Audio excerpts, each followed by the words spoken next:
Y is recorded in front of a live studio audience. But I don't know. I would like to send Rachel through a loop, something where she's just like, I don't know how to write about this. So maybe these folks are the ones that just. I don't think so. This isn't going to stump her. Her dad's a minister. Oh, really? Okay. Well, Yeah. This is. Remember, like, her dad's a minister. My grandpa was a minister. Right. Her dad followed my grandpa at the church. And then Rachel and I, in the youth group, we did at the talent show, we did a rendition of I Got You, Babe as Sonny and Cher. Mm-hmm. And I borrowed a dress from her mom, who from the 70s. Right. And I was Cher. And of course, right? Of course, and right. I was 5'9" at that age, and her mom is like maybe 5'1". But I thought the dress worked for church. And then we also thought it was a really good idea to do an interpretive dance in my mom's disco dance skirts to Within You, Without You. We just did it. And then this was also the same youth group where we used to do our announcements to the whole congregation dressed as the cast of Twin Peaks. So... Who were you on the cast? You don't know who I was? Yes. No. Oh, okay. No. Of course I was Audrey. I was just trying to imagine you as the log lady, just standing there holding your No. I can dream. I am totally Sherilyn Fenn all the way.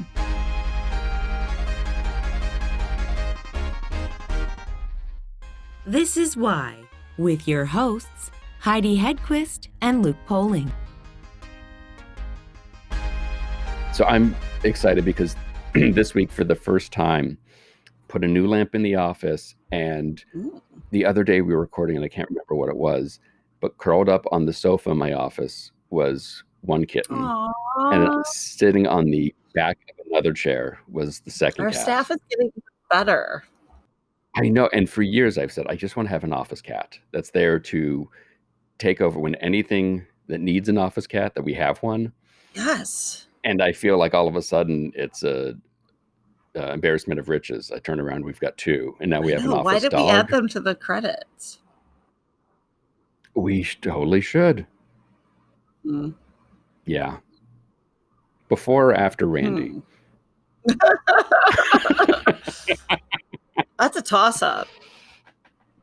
I mean, she kind of is a girl that loved talking about vaginas openly. Right, yeah. You might want to rephrase that sentence. But yeah, she did. Great. I love her. I'm gonna this is the thing I'm realizing about our show. I am quickly, like, we're not making any money, but I'm gonna quickly go bankrupt because I'm gonna support all our guests just because I want to support them. Because right. Did you order a puppet? I didn't order a puppet. Well, if I can order a puppet that looks like you, I will order a puppet. Oh, Jesus. Oh, Jesus. I will absolutely although I should order one that looks like me so the puppet can just do the show and I can go hang out with the office dog. Right, no, exactly. I think we need puppets. Our dreams of having Muppets can at least start with other puppets.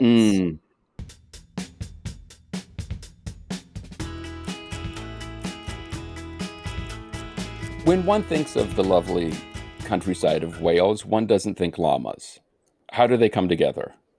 I went llama trekking myself years ago. I used to live in England and happened to go llama trekking. I just thought they were the most strange, unusual animals, and it just seemed like a very odd thing to do. Did the activity, just really loved it. Thought it was really relaxing.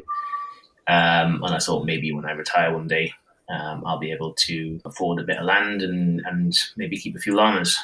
And then about 6 years ago, I lost sight of one of my eyes, had all these tests done on it. And about a month later, I got about half the sight back in one of my eyes. And the doctor said, it may be a sign of multiple sclerosis, but there's no evidence of it at the moment, but you might go on to develop it in the future. So myself and my girlfriend Alex, we thought, well, life's too short. So we'd had this sort of idea of having some llamas in the back of our minds for a while. So we thought we'll move back to Wales. We were both working in England at the time. Land in Wales is a bit cheaper. Basically, essentially, the further west you go in Britain, the cheaper land gets. and it also happened to be where I was from originally and where my family were based. So we thought if my health did get worse, then at least we've got some support around us. So we came down here every weekend looking for houses. I think we saw about 40 in total, and finally settled on one we saw on the last day. Sort of bought a house, and sort of llamas turned up a few weeks later, and we essentially started a llama trekking business. And we thought, we'll give it a go. And at least we've said we've tried, and if it works, it works. And if it doesn't, at least we know we've tried while we could. And it just sort of snowballed from there, essentially. Can you go explain exactly what llama trekking is? I have been horseback riding. I haven't been llama trekking. So it's actually something. It seems a lot popular in the States than it is over here in Britain. For some reason, in Britain, there's a lot of alpaca keepers, but not many llama keepers. I have no idea why. Essentially, llama trekking. You have a llama, you halter it, put it on a lead.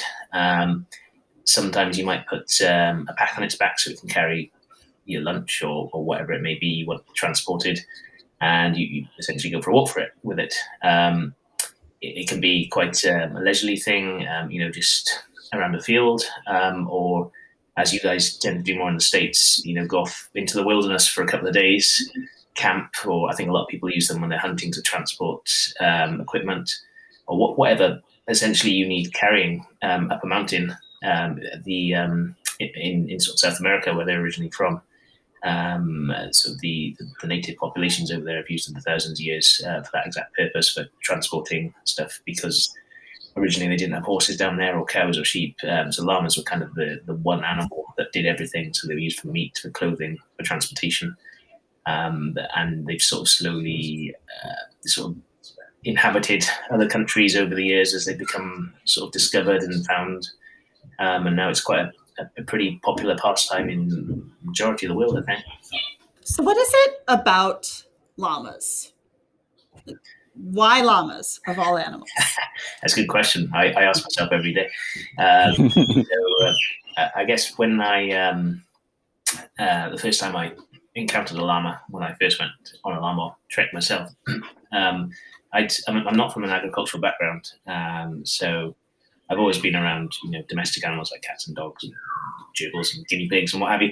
But I always found horses a bit intimidating because they're quite big. And then you get something like a sheep or an alpaca and they're quite small. But llamas, they're sort of the same height as you. They're sort of the same eye level and look you straight in the eye. And there's something quite, I don't know, it's like having a pal next to you that's sort of just right there in your eye line, looking at you, walking right next to you. There's something quite, what we find with our customers, you get a really strong bond with whatever llama it is you're walking with. The very sort of calm, confident animals. They've been bred thousands of years to do this job, to walk with people, and they really sort of just, they're just there. They're sort of confident, and they fill you with confidence. They're just very calm, cool, collected customers, and you're in a safe pair of hands with them essentially, because you can take them anywhere, and a well sort of trained and a well bred llama will be pretty steady, almost bomb proof, and it's almost like taking a faithful dog somewhere with you. You can depend on them. Are their dispositions, are they friendly? I mean, horses are known to sometimes get a little nippy. Same thing with dogs. Are llamas a little more cuddly? I think it's kind of the same with the dogs, horses, or llamas. Some of it comes down to genetics, and a lot of it comes down to breeding, and a lot of it comes down to training. So, you can get bad llamas, you can get good llamas. A lot of it is how much time you're willing to invest in an animal. Sometimes you get lucky, you get a good one. Sometimes you're unlucky and you get one that's a little bit more feisty. So it just really depends. Obviously, they have this reputation for spitting. A lot of that comes down to training and how you rear them, and making sure they're well socialized with other llamas, so that they learn the difference between a llama and a person, and so they don't spit at the person if they can distinguish between the two. I was wondering about that. If you just put up a no spitting sign and a spittoon somewhere, or how that works exactly, or is it just every morning you get up and you just go, guys, please don't spit at anyone, please. So the spitting thing, obviously, it's almost taken on sort of urban legend status. So well-reared llamas won't just come out and spit at a person. It's something they do to each other. It's almost like a hierarchy thing. Usually it occurs over food. So if you've got 2 llamas and a bucket of a nice treat that you're giving them, there will probably be spitting involved because they both want the food. Likewise, if you've got sort of a senior llama and a younger llama, and the younger one's getting in the older one's face and sort of being disrespectful because it's invading that llama's space, the older one might spit at it, put it back in its place, and say, "Oh, pack it up! You're being disrespectful." But in terms of them doing it at humans, any llama farmer, I think, will at some point be covered in llama spit, but generally it's because you're in the wrong place at the wrong time. Essentially, if you take 2 llamas, there's probably food involved, and you just are getting caught in the crossfire. You're just unlucky to be in the wrong place, and maybe not experienced enough to read the llama behavior and all the warning signs, because they don't generally, a llama won't do it randomly. There will be warning signs that you can pick up on and get out of the way. Essentially, if as long as you're keeping, when you have a baby llama, if you just took it away from its parents and the other llamas and raised it with humans, it wouldn't know the difference between a llama and a human, and so it would start doing llama type behavior at that human, like spitting.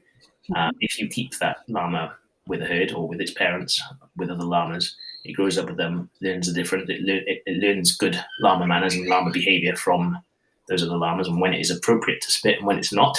And so then you'd find that pretty much in any circumstances where that scenario is taking place, they won't be spitting at people unless you're doing something really annoying, like, I don't know, yanking its fur or something. They'd always rather run away from a fight really than actually turn around and spit at you.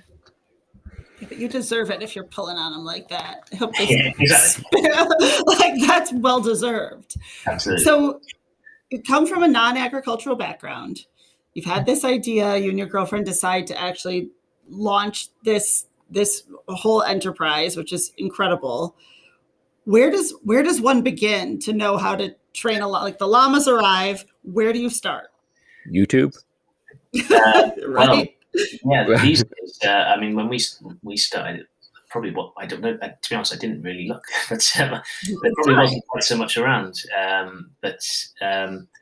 We did a fair bit of research, and there was a fair bit of luck involved, really. The person that where we used to live in England, I did a search for llamas, and one of the nearest people that kept llamas happened to be one of the most experienced breeders in the country. And she had, I think, 20 years worth of experience. And so we went over to her farm. I still remember walking into a barn full of llamas for the first time. It's quite intimidating when you're not familiar with how an animal moves and what they do, and obviously they're the same height as you. So we spent quite a bit of time with her just learning about llamas and learning how to alter them and, basic husbandry tasks. So when ours did arrive, I wouldn't say we were there was still a lot of learning to do. Nothing to prepare you for it. It is pretty much trial by fire, but we had some idea of what we were doing, I like to think. Now, people come to the farm. I noticed on your website, first thing you see on the homepage in big letters, time for walkies, which is amazing. So you can walk a llama. How long does that, do you do it by the half hour, by the hour? Is it sort of a trek out somewhere? You have lunch, the llama has a cigarette, you guys come back. What's... Yeah, we go off farm, different, you can find llama farms that do all sorts of different things. Some is just like a half hour walk around a field, or you just get to feed it or whatever. And some people, like I say, particularly in the States, they go off into the mountains or the wilderness for days and days. So for in our particular bit of the country, we've quite a big tourist hotspot over here. So for us, it was finding the sweet spot between something where you felt like you were getting your money's worth, but not something that was so long and so hardcore that average person couldn't do it. So we walk for about 3 miles, which takes us about 2 hours. It's a very gentle walk. The llamas are quite happy to walk nice and slowly. And we're situated in the valley here, so it's lots of woodlands sort of around the valley, and then some open fields in the middle. So it's quite a varied walk. We cross over one of the main rivers down here in Pembrokeshire, across a few bridges, across some fields and up into the woods, and sort of do a little woodland walk. And how do you determine who gets what llama on the trek? So it's some people just come along and they've been on the website and go, I want that one. So we always try and accommodate people's choices if possible. And then sometimes it's just down to matching the person's personality with the llama's personality and that person's experience. Some people, they've come from agricultural backgrounds or work with horses and they might be a little bit more experienced and take on maybe a more one of the naughtier llamas. Where some people turn up and they're absolutely petrified or nervous or just haven't had that experience, and we try to give them one of the the more better behaved llamas that aren't gonna or are more unlikely to cause any issues. And sometimes it's just down to rotation as well, because we try to obviously give llamas days off, not have them out working every day as much as possible.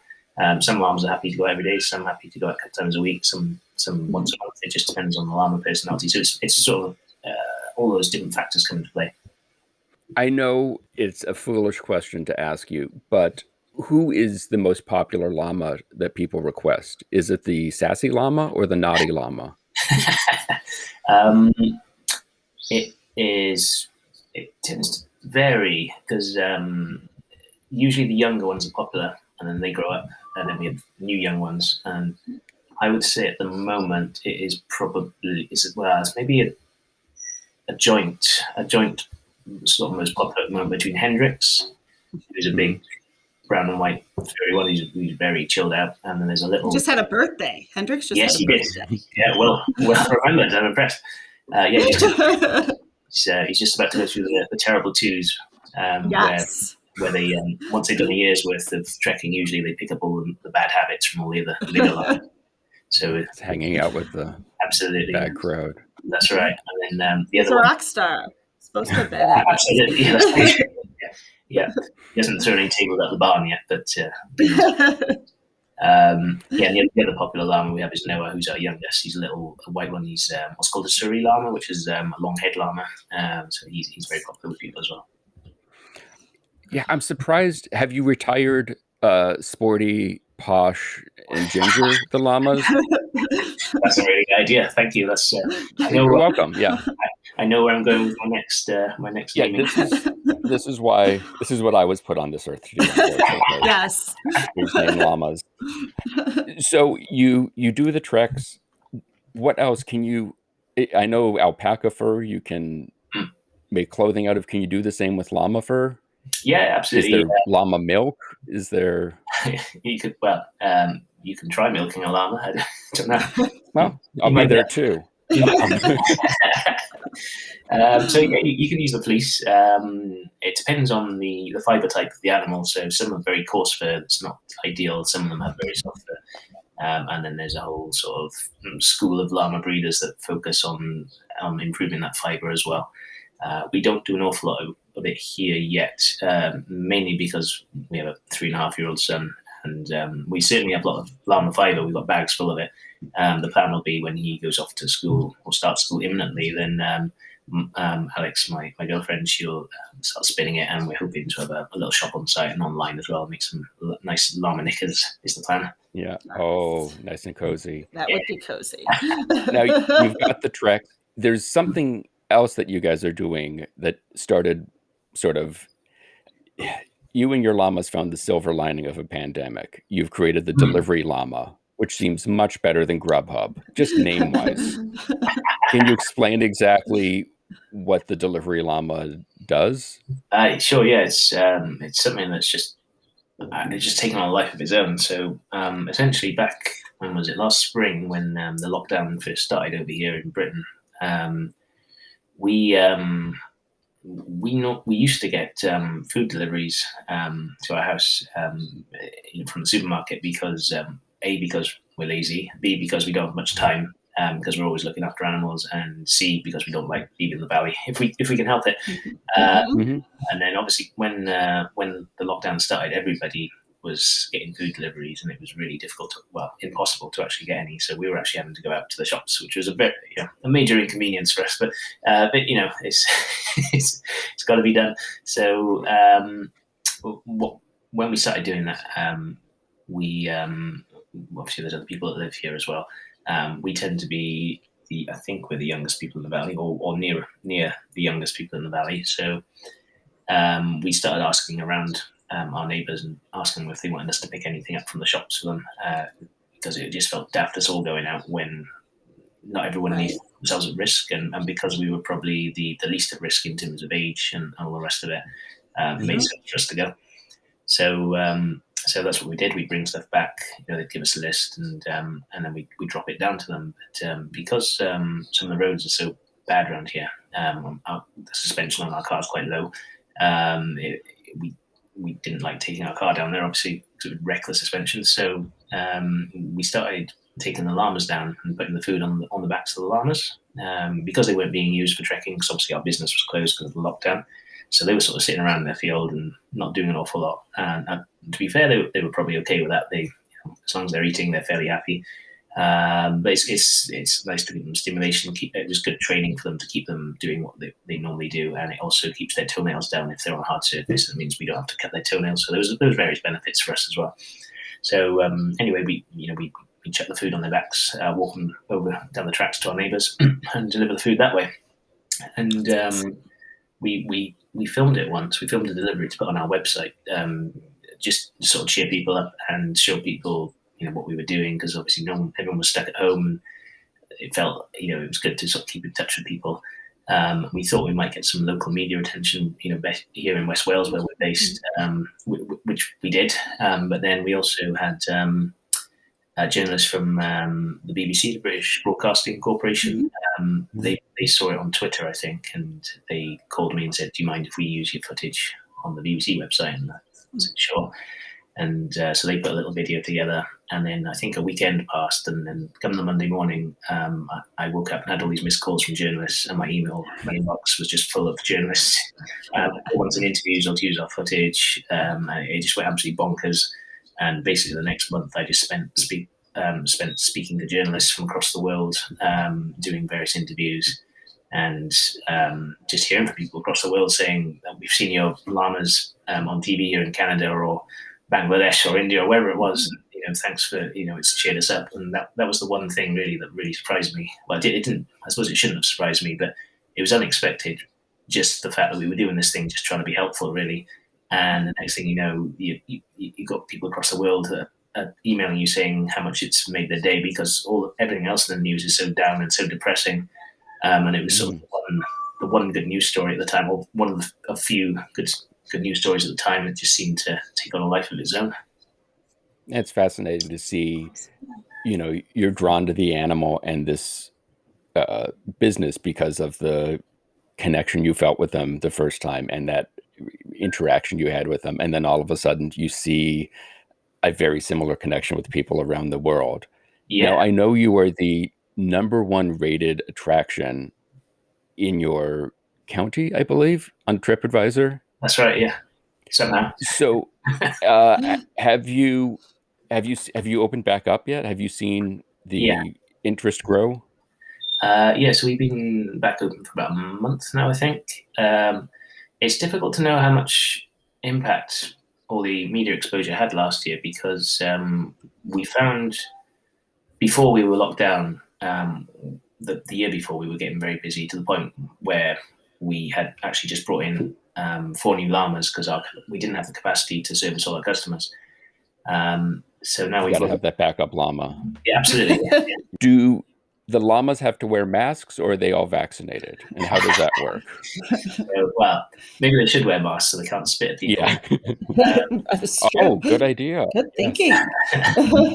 There is research into with llamas for potential cures to coronavirus, because they have there's something specific about nanobodies they have in their blood.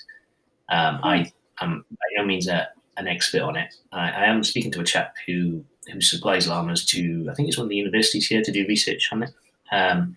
So there's that kind of angle as well.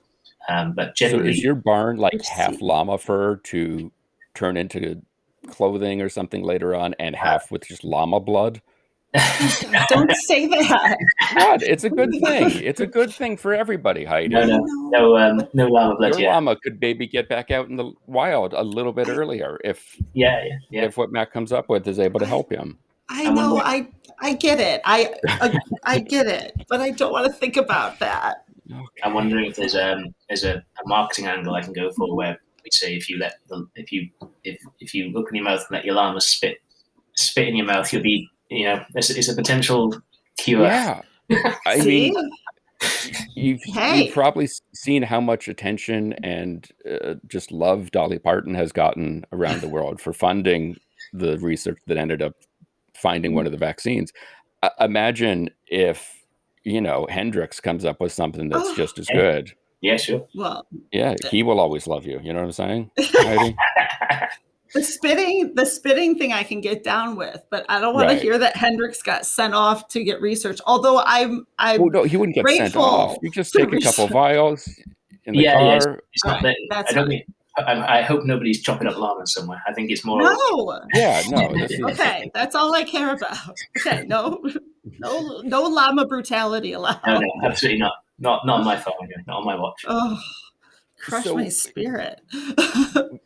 Where do you go from here? You're doing delivery. You've got treks. What else can you do with llamas? Whitewater rafting. What's the next thing? So for us, a lot of our focus this year is just stays on the farm, which we've got a little log cabin called the Llama Lodge, where the llamas are right outside and you come and stay. Unfortunately, cabins are very expensive and things like planning permission come into it, so it's unlikely we can do anything sort of expand that side. But we're just looking at doing llama glamping in bell tents, where you're in the fields and you've got the llamas around you. And hopefully next month in June, we've got we take on volunteers over spring and summer that stay on the farm and help with the llama tricks and any sort of jobs in the fields. And we've got a yoga teacher coming next month, and one of the things I've been wanting to do for a while is yoga with llamas. So she sounds up for that. So I don't know if you guys have seen yoga with goats. Yep. Oh yes, we have. Absolutely. Bread and butter. Similar, although obviously you don't want the llamas jumping on top of you while you're doing your yoga, but they'll be there grazing around. I imagine it's quite relaxing. I'm looking forward to doing it. I could do some yoga. Awesome. Oh my gosh. There's something that's just occurred to me when you said that the llamas are all around the cabin or the tents. Do they make any noise? Are there any cries or anything? No, they're really quiet animals. They do make.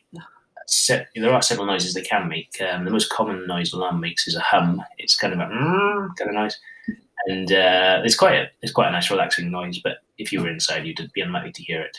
But apart from that, you wouldn't know they were there. If you were sort of on the other side of a hedge, maybe you'd hear them munching from eating. But apart from that, they're probably one of the quietest animals I can think of. Probably the quietest one we got on our farm. We've got various animals, and the llamas are probably the best behaved and the quietest. That's why they're the superstars. Yeah.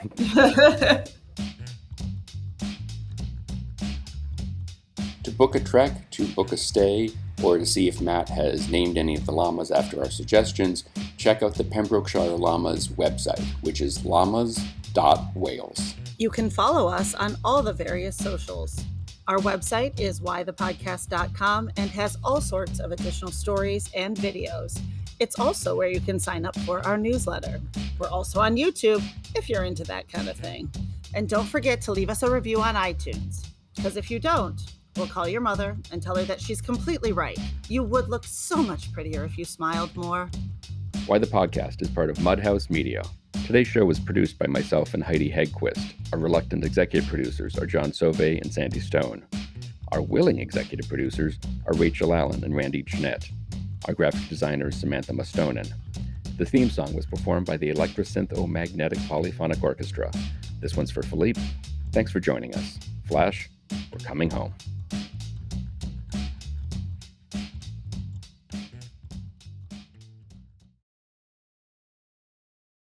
Nigel, is that you? Are you here, Nigel?